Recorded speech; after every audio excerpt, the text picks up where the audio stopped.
I'm joined now by Latoya Francis Williams. She's an attorney based in Baltimore.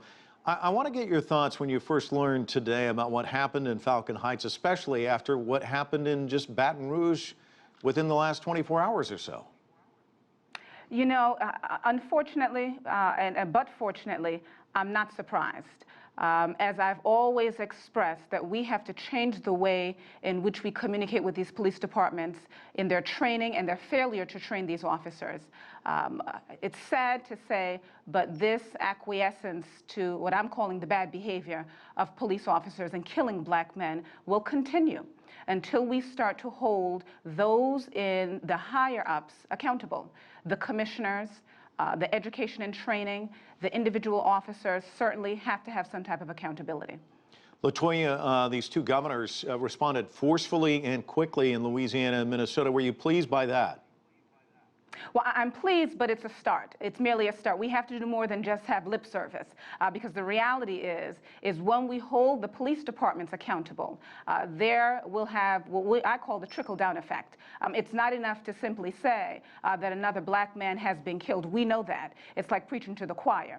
I would like to see these governors, the mayors, the city council members, the commissioners of the police departments assist in prosecutions, assist in the administrative discipline of these officers.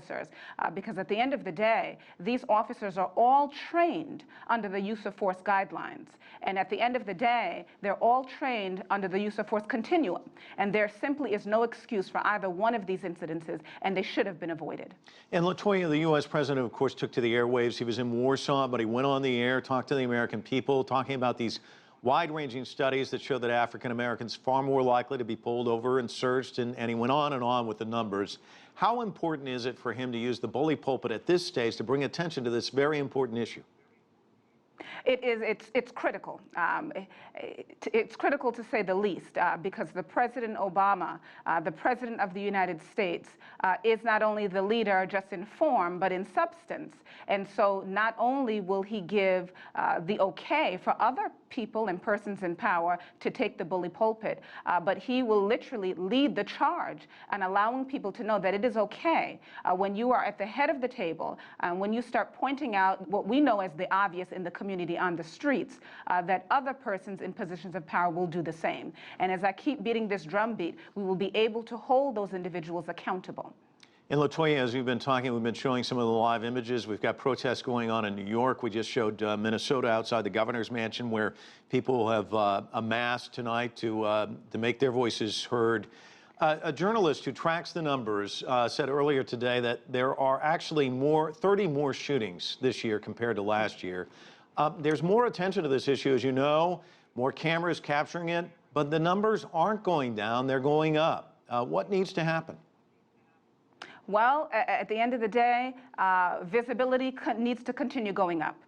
The fact that we have social media and we have mainstream media covering what I'm calling these slayings, it has to continue. This is the only way that we can hold the political officials accountable, the individual officers accountable, and persons in charge accountable. I agree that the numbers say that the shootings are going up, but to be very frank with you, it's difficult to explain that to someone like myself in Baltimore City practicing. I can't tell you the number of calls that my office gets per day for individuals that are slain, family members, survivors of homicide at the hands of individual police officers, persons that are beaten and battered every day here throughout the state of Maryland, more importantly in Baltimore City.